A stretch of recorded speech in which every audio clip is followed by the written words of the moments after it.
আসসালামু আলাইকুম এভরিওয়ান। আজকে আমাদের থাইল্যান্ডের সেকেন্ড ডে। পাতায়াতে আছি। তো আজকে আমরা যাচ্ছি কোরাল আইল্যান্ড, এটাকে স্থানীয় ভাষায় কহলার্নো বলে। রাধিকা, আসসালামু আলাইকুম এভরিওয়ান। আমরা আছি পাতায়াতে। আজকে আমাদের থাইল্যান্ডের সেকেন্ড দিন। আজকে আপনাদেরকে আমি দেখাচ্ছি আমাদের হোটেলের যে সুইমিং পুলের ভিউ। এই হচ্ছে সুইমিং পুলের ভিউ। নিচে সবাই রেডি, মোটামুটি আমাদের গাড়ি চলে আসবে। আমরা একটু পরেই গাড়িতে উঠে পড়বো কোরাল আইল্যান্ডের উদ্দেশ্যে। তো আমরা নিচে চলে আসছি ব্রেকফাস্টের জন্য। ব্রেকফাস্ট এখানে অনেকগুলো আইটেম আছে। এখানে সাদা ভাত থেকে শুরু করে অনেকগুলো আইটেম আছে, যার নাম এই মুহূর্তে সবগুলো একটা একটা করে হয়তো বলা সম্ভব না।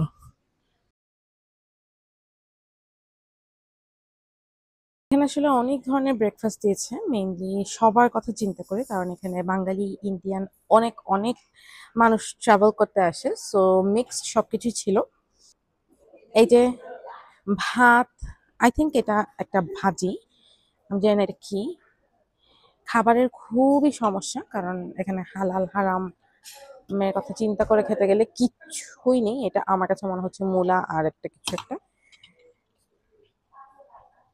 ওরা যেহেতু মশলা কম খায়, তাই বেশিরভাগ জিনিস এরকম সেদ্ধ করা।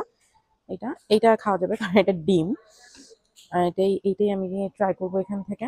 এখানে হ্যাম আছে, সসেজেস আছে, এগ আছে, আর এখানে বিভিন্ন ধরনের salad bowl, corn, I think it's tuna. এখানে জুসের কর্নার আছে। ওদের ইংলিশ ব্রেকফাস্টেরও সুযোগ আছে, আপনি চাইলে ব্রেড বাটার নিতে পারবেন। আমি প্রথমে একটা এগ স্ক্রাম্বল নিই, আর এখান থেকে আমি আরেকটা এগ নিই, কারণ I think protein rich breakfast করাটাই ওয়াইজ ডিসিশন হবে, কারণ এখানে অন্য কিছুই তেমন একটা ভালো লাগে না। এখান থেকে আমি একটা সসেজেস নিলাম।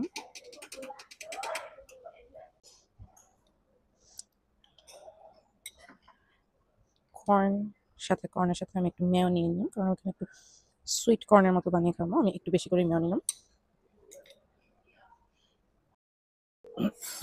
আমি একটু প্রোটিন রিচ ব্রেকফাস্ট করারই ট্রাই করলাম, তাই সব ধরনের এগ, সসেজেস, এগ এরকমই নিলাম, সাথে ব্রেড। ব্রেকফাস্টের টেস্টের কথা যদি বলি, ওদের আপনার যদি সল্ট, সুইটনেস এগুলো খুবই বেশি পছন্দ, তাহলে আপনাকে এক্সট্রা নিয়ে খেতে হবে। আমি যেহেতু কম খাই লবণ, তাই আমার এত বেশি খারাপ লাগছে না, বাট অনেকেরই কমপ্লেন হচ্ছে যে লবণটা কম। তো খাবার দাবার আমাদের শেষ। আমরা ওয়েট করছি আমাদের গাড়ি আসার জন্য। তো গাড়ি আসতে আসতে আমাদের হোটেলটা দেখিয়ে নিই আপনাদেরকে। এই হচ্ছে আমাদের হোটেল। এটা হচ্ছে ইনার ভিউ। Outer view. আমরা আছি পাতায়াতে ওয়েলকাম প্লাজা হোটেলে। আমরা তখন গাড়ির জন্য অপেক্ষা করছিলাম। আমাদের গাড়িটা 9টায় আসার কথা, 9টা 45-এর দিকেই গাড়িটা চলে আসে। So let's begin the journey. আমরা খুবই সুন্দর ভিউ দেখতে দেখতে যাচ্ছিলাম। পাতায়া বিচের ভিউ, পাতায়ার ভিউ আসলে ওইখানের মধ্যে ছিল। তো আমরা চলে আসছি, এখন একটু পরে এখান থেকে ফেরিতে উঠবো। ফেরিতে উঠে কোরাল আইল্যান্ডের উদ্দেশ্যে রওনা করবো ইনশাল্লাহ।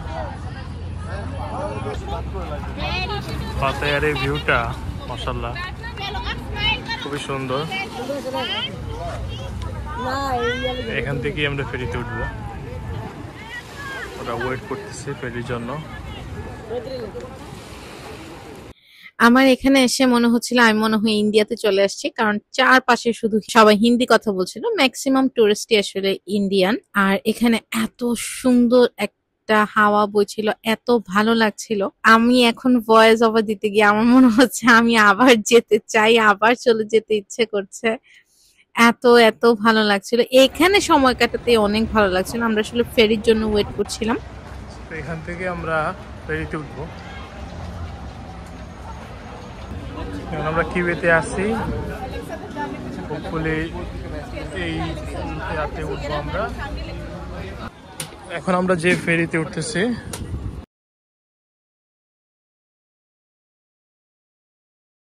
আমরা আমাদের স্পিড বোটে উঠে যাই। এই স্পিড বোটে উঠার পরে অনেক অনেক ভালো লাগছিল, কারণ এখানে অনেক মানুষ ছিল, বাঙালি, ইন্ডিয়ান, ইংলিশ, সব দেশেরই মানুষ ছিল। তো আমরা এখন ফেরিতে উঠে পড়েছি, আশা করছি কিছুক্ষণের মধ্যে আমাদের ফেরিটা ছেড়ে দিবে। তো এখান থেকে আমরা কোরাল আইল্যান্ডের উদ্দেশ্যে যাত্রা শুরু করছি ইনশাআল্লাহ। আশা করি সহি সালামতে পৌঁছতে পারবো। ফেরি থেকে সমুদ্রের যে ভিউটা দেখা যাচ্ছে, খুবই সুন্দর একটা ভিউ, অসাধারণ ভিউ। ওইদিকে পাতায়া সিটি, পাতায়া বিচটা দেখা যাচ্ছে। তো এখান থেকে আমরা এসে ফেরিতে উঠলাম, এখান থেকে কোরাল আইল্যান্ডের উদ্দেশ্যে যাত্রা করব।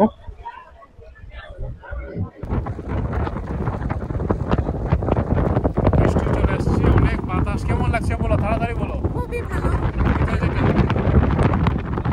ফেরি থেকে আমরা আবার স্পিড বোটে উঠে যাই। তখন আমরা মেইন কোরাল আইল্যান্ডে যাচ্ছিলাম। এত এত ভালো লাগছিল।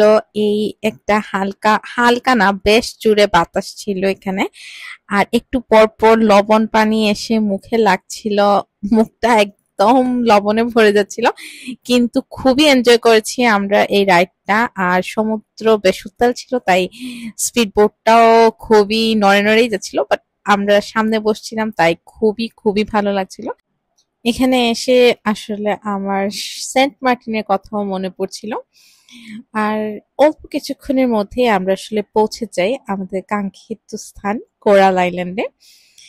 কোরাল আইল্যান্ডে আসার পর এত ভালো লাগছিল, কারণ এত সুন্দর পানি। পানি দেখে আমি জাস্ট মুগ্ধ, কারণ এত স্বচ্ছ পানি আসে না, আমাদের বাংলাদেশের সমুদ্রে হয় না। চলে আসছি আমরা কোরাল আইল্যান্ডে। এখানকার পানি অনেক অনেক স্বচ্ছ পানি, এত সুন্দর, টোটালি ডিফারেন্ট। মানে পানিটার কালার না নীল না সবুজ, এমন একটা কালার, একদম প্যাস্টেল কালারের, খুবই সুন্দর। খুবই সুন্দর একটা বিচ। এখানে না আসলে আসলে বোঝা যাবে না।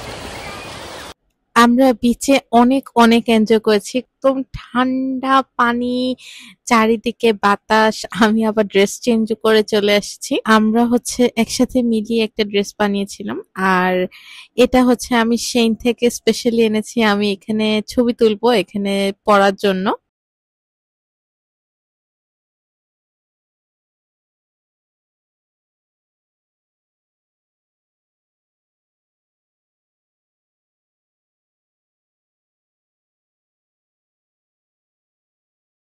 বিচের পাশে থেকে আমরা একটা আম নিচ্ছি আর একটা ডাব নিচ্ছি। একটা ডাব হচ্ছে 70 বাত, যেটা বাংলা টাকায় প্রায় 280 টাকা। আর একটা আম হচ্ছে 50 বাত, প্রায় 200 টাকা। দেখা যাক টেস্ট কিরকম হয়। ডাবের টেস্ট কেমন? খুবই মিষ্টি আর একদম চিল করে দিয়েছে, তাই আরো বেশি ভালো। আর একটা ম্যাঙ্গো নাও।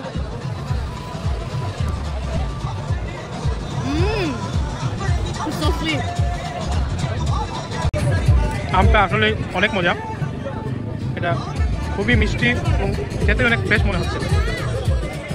আমরা এখন কোরাল আইল্যান্ড থেকে চলে যাব একটু পরে আমাদের পাতায়া সিটিতে গিয়ে আমরা ওখানে গিয়ে লাঞ্চ করব। একটু পরেই বোট চলে আসবে, তো আমরা স্পিড বোটে করে চলে যাব। তো দেখা হচ্ছে পাতা শহরে। যে আমাদের বোট এসে পড়েছে, তো এটাতে উঠে পড়বো একটু পর।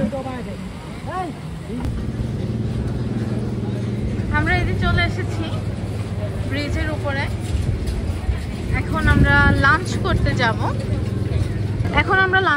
আমি জানি না কি খাবার দিবে, খাবার নিয়ে খুবই টেনশনে আছি, কারণ একদমই হালাল খাবার পাওয়া যায় না বললেই চলে।